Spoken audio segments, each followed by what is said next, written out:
লক্ষ্মী ভান্ডারের যে 2 কোটির কাছাকাছি লাস্ট অ্যাকাউন্টে গেছিল, আমরা যখন সার্ভে করলাম আমরা দেখলাম 27 লক্ষ এমন লোকের মহিলার নাম আছে যারা ভারতীয় নট বা ভোটার লিস্টে নাম নেই।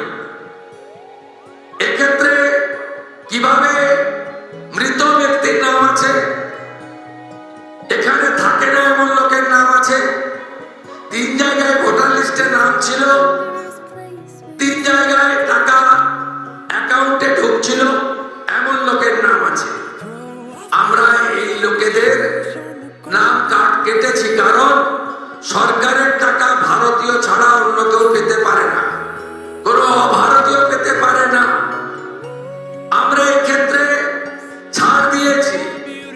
যারা বাংলাদেশ থেকে শরণার্থী হিসেবে এসেছেন, সিএএ তে আবেদন করেছেন, তাদের ক্ষেত্রে আমরা যতক্ষণ না সিএএ নিষ্পত্তি হচ্ছে তাদের এই সামাজিক ভাতা চালু থাকবে, আটকানো হবে না।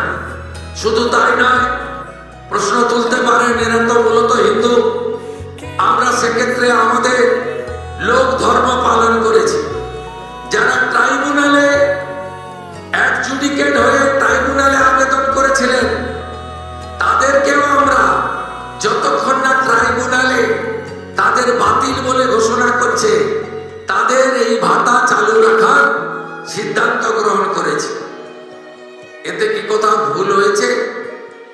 আপনি ভারতীয়, দেশ আপনার প্রথম, আপনি সরকারি এক্সচেকারের টাকা, ট্যাক্সের টাকা কোনো ভারতীয়কে দিতে পারেন না।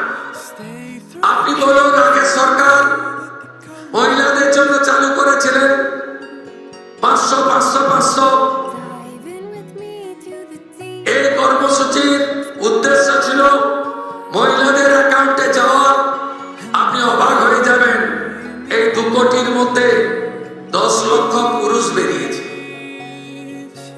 বলুন আমার মা বোনেরা, দিদিরা,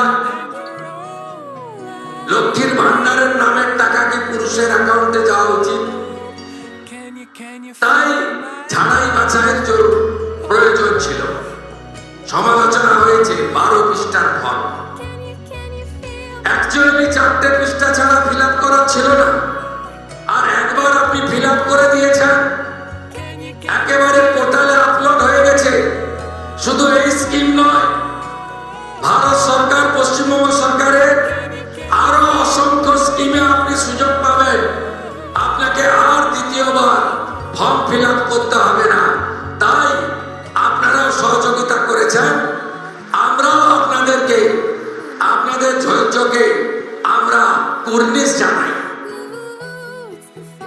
আমরা 4 দিন ব্যাপী যে জনকল্যাণ শিবির করেছিলাম, এই জনকল্যাণ শিবিরে 8,15,000 দিদি এবং বোন অন্নপূর্ণা যোজনায় নাম নথিভুক্ত করেছিলেন।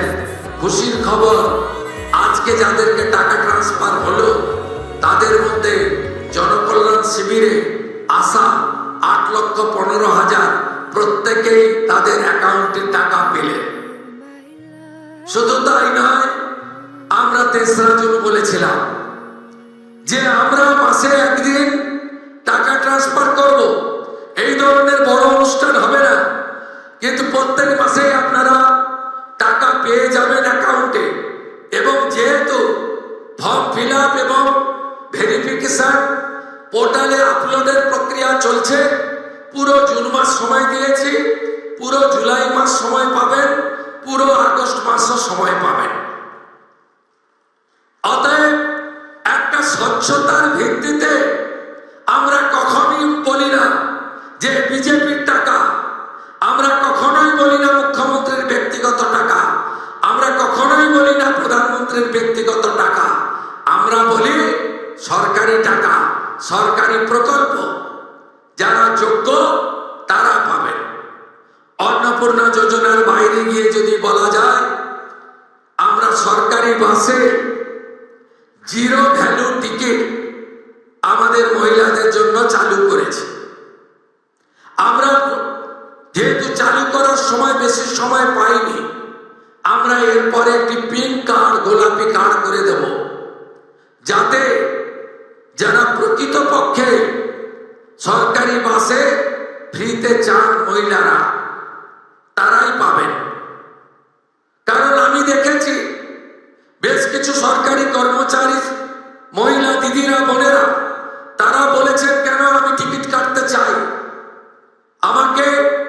আমি টাকা পাচ্ছি, সরকার আমাকে বেতন দিচ্ছে, আমি উপযুক্ত অর্থ পাচ্ছি, আমি ফ্রিতে অফিস যাত্রা করতে চাই না।